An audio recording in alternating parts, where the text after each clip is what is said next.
まずは出張へ向かう夫を空港に落っことします。白内障手術してほんまよかったわ。暗かろうがなんだろうが見えるようになったから何時だろうと送迎できちゃう。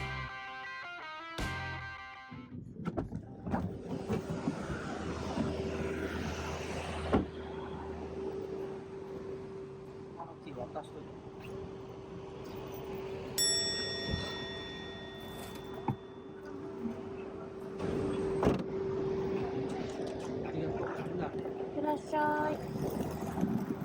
本日の起床は4時。せっかく早起きしたので時間を有効に使おうと思う。この時間なら出勤の渋滞に巻き込まれずに済む。走るぞアウトバーン。待ってろオランダ。朝もやに霞むオランダ。幻想的を通り越して神々が降りてきそう。そんな気配さえする。駐車場にはぽつりと一台。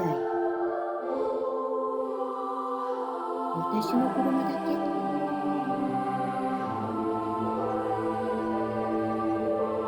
普通すぎる私の車。非常に静か。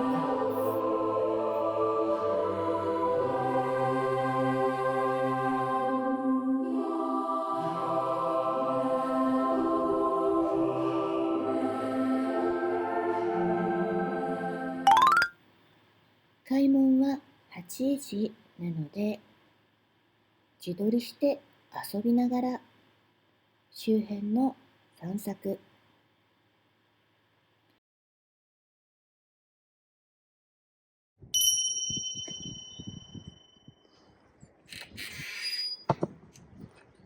失礼します。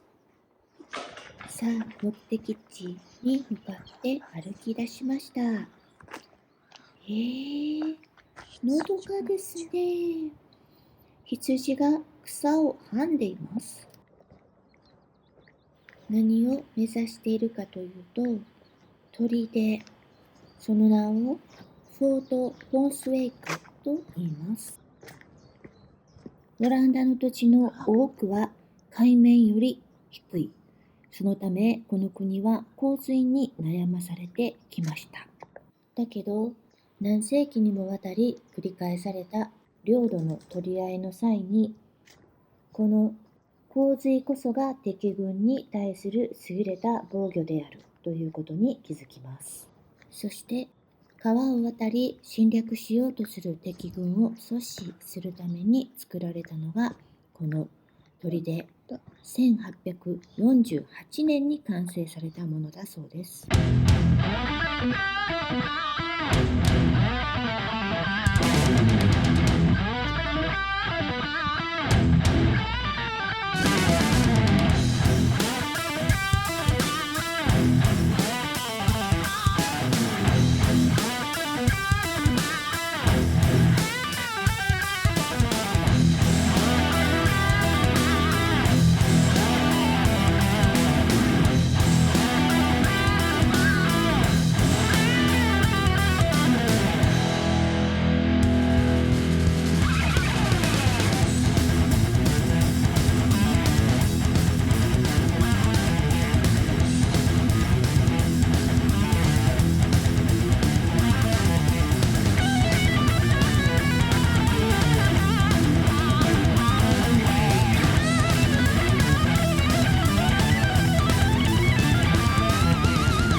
道路に識別された赤茶のところ、これ自転車道です。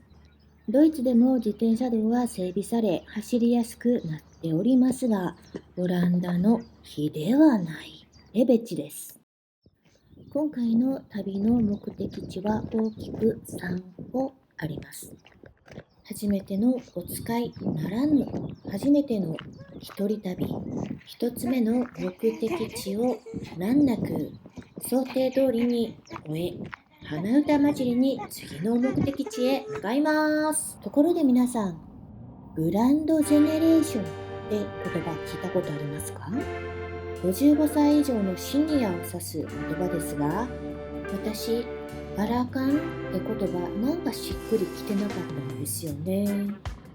グラジェネ、かっこよくないですか？てか自分らしくかっこよく生きていたいですよね。さて、やってきました。2つ目の目的地、オランダといえば、そう、もちろんチューリップ。これ2年ぶりリベンジチューリップなんですよね。2年前もここに訪れましたが、その時は一面の水仙畑でした。それでは360度見渡す限りチューリップ、美しいがすぎるチューリップの絨毯をご覧入れましょうぞ。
海にやってきました。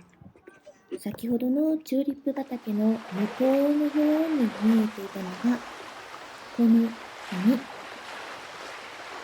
私がどこかへ行くとなれば、そこには必ずと言っていいほど海が存在します。波の音、小舟の鳴き声、砂浜、特に海に潜った時に聞こえる音、シュワシュワシュワシュワって、とにかく癒されます。実はチューリップ畑はここだけではなく、ここにたどり着くまでの道すがらあちこちで望むことができました。この時期、車でオランダを走ったら結構な確率でチューリップ畑に出会うことができます。あと、オランダの高速道路はドイツと同じく無料、ししかし制限速度が100キロ。ドイツのアウトバーンを走った後だとちょっと物足りない。だけど道は走りやすくとてもいいかも。初めての一人旅、ラストはここ。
お見事。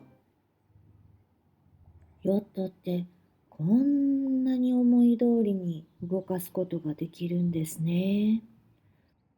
取っとけばよかったなぁと思うのはこの船舶免許。内陸育ちでしょ。海と縁がなかったから、それに船酔いもしたしね。全然興味持てなかったんやけど、この年になってこうやって見ると、こちらの私よりちょっと先輩のおじさんとおばさんのかっこいいこと、男のロマンがここにあるよな。そのロマンを感じながらただ歩く。何者でもないもの、それが私やん。